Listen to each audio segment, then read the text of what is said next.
gimana jadinya seorang sutradara yang jago bikin film horor, termasuk film The Wailing, berkolaborasi dengan sutradara asal Thailand yang jago juga bikin horor, yaitu yang bikin film Shutter dan P-Mac.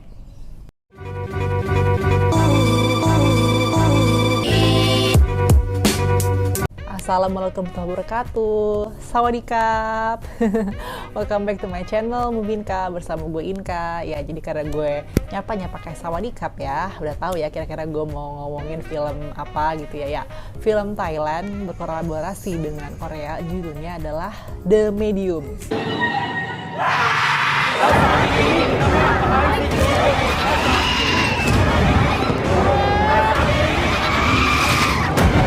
Kalau di bioskop Thailand Korea sih sebenarnya udah tayang kalau nggak salah bulan Juli udah tayang ya. Nah di Indonesia tuh seharusnya udah masuk VGV nih, tapi belum masuk nih, jadilah lo udah tahu ya bisa nonton di mana. Dari posternya aja nih The Medium gue lihat tuh kayak udah menarik banget itu, kayak wah there is something about this movie yang kayaknya menarik, dan dia kayaknya udah banyak memenangkan festival film gitulah di luar negeri.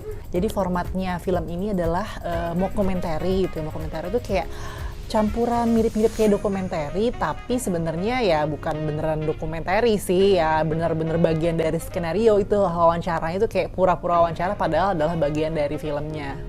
Menceritakan tentang orang-orang yang menganut shamanism atau ya perdukunan gitu ya di sebuah daerah di Thailand.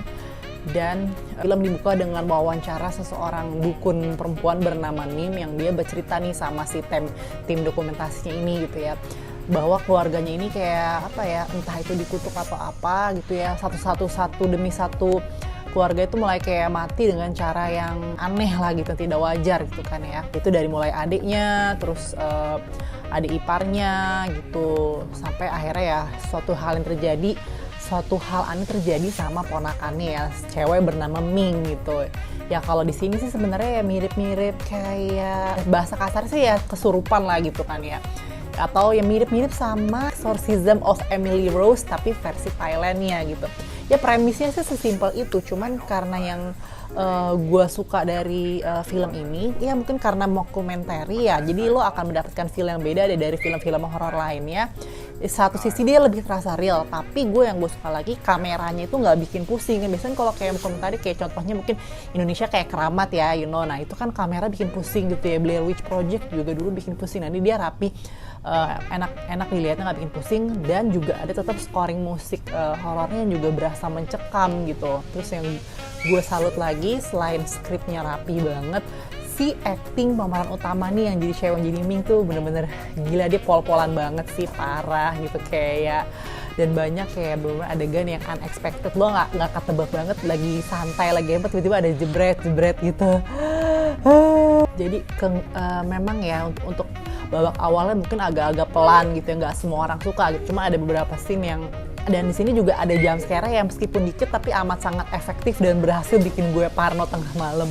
Meskipun filmnya berdurasi kayak 2 jam 10 menit gitu sih, tapi itu bagi gue ya karena gue menikmati jadi nggak berasa lama gitu.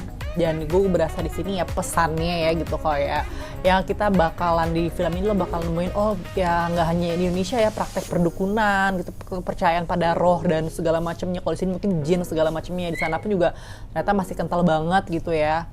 Tapi yang gue kurang suka sih tetap ada, yaitu sepanjang durasi sepanjang itu masih ada beberapa plot hole menurut gue gitu. Sama untuk penyelesaiannya yang apa ya emang sangat carut marut, sangat serba ancur-ancuran. Tapi gue nggak nyangka yang awalnya mengenai tentang kesurupan kok bisa ada itu ya, bisa sampai ada ke situ ya. Mungkin lo yang udah nonton bisa tahu gitu ya.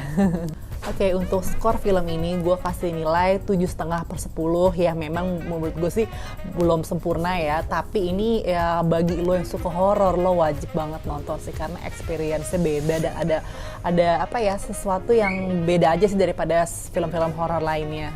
Oke, jadi sekarang gue bakal spoiler talk ya. Gue bakalan ngasih penjelasan ending atau penjelasan film ini yang mungkin dari beberapa kalian masih bingung. Bahkan gue aja pertama kali nonton tuh kayak masih bingung nih maksudnya tuh gimana sih. Dan gue akhirnya gue coba amati, gue browsing sana sini, gue riset sana sini. Oh begini tuh maksudnya ya. Jadi kalau lo udah nonton gak masalah kena spoiler sih lanjutin, tapi kalau lo nggak mau kena spoiler stop sampai sini dulu ya gitu. Jadi kenapa sih si keluarga Ming ini sampai ancur-ancuran segitunya, dari mulai bapaknya, kakaknya mati, sampai ibunya, pamannya, semuanya gitu segala itu sebenarnya kan di ending itu ada kayak boneka voodoo gitu ya, ternyata tulisannya itu adalah nama keluarganya si Ming itu, gimana ternyata bapaknya Ming itu dulunya tuh kayak apa ya, orangnya zolim gitulah gitu. Dia tuh kayak nenek moyangnya tuh kayak apa ya, pernah memenggal banyak kepala orang sampai akhirnya banyak orang-orang yang benci dan nyantet si keluarga bapaknya Ming gitu. Yang kedua, si ibunya Ming ini si Noi ya kalau nggak salah ya. Si Noi ini kan awalnya yang pengen dijadiin apa ya, dukun tuh dia kan, jadi si Dewa Bayan ini seharusnya nyinggap di tubuhnya Noi, tapi dia nolak, malah kalau salah dia masuk agama Kristen gitu ya, sampai akhirnya si Dewa Bayan ini masuk ke tubuhnya si adiknya Noi kan, si Mim itu yang jadi dukun gitu. Jadi yang gue tangkap sih ya ini sebenarnya si Mimnya itu menganggap Dewa Bayan ini awalnya baik gitu kan, adalah dewa pelindung, tapi ternyata dibalik sebenarnya Dewa Bayan tuh menyimpan suatu kecewaan pada keluarga Ming atau ya terutama si ibunya Ming gitu ya, makanya dia sengamuk itu gitu. Dan emang pencetus kenapa akhirnya gila itu semua pas yang ritual kayak rukiahnya itu ancur-ancuran semuanya pada mati, pada kesurupan segala macam, memang itu salahnya waktu si Mingnya ditahan di kamar gitu, si adik iparnya, kakak ipar yang cewek yang itu, waktu si Mingnya gede-gede minta buka, dia ngebuka pintunya, yang mana si rohnya yang seharusnya diusir akhirnya malah bangkit lah, malah keluar semua, akhirnya nginggap satu-satu ke orang-orang yang ada di sana gitu. Nah itu yang gue tangkap, yang gue coba cari tahu penjelasan tentang film ini ya, ini analisa sotoy gue lagi aja gitu ya, mungkin lo juga ada pendapat lain sih kenapa sampai keluarganya seancur-ancuran kayak gitu. Tapi yang gue sendiri yang gue masih bingung sebenarnya si Nim itu, si ibu dukun itu matinya tuh kenapa gitu, gue masih belum terjawab sampai sekarang. Dan siapa yang menggal kepala patungnya si Dewa Bayan itu, nah gue juga masih bingung itu siapa. Mungkin ada yang tahu, silahkan tulis di komentar ya. Oke, terima kasih sudah menonton. Jangan lupa dukungan untuk like, share, dan subscribe video ini kalau kamu suka. See you on the next video. Bye-bye.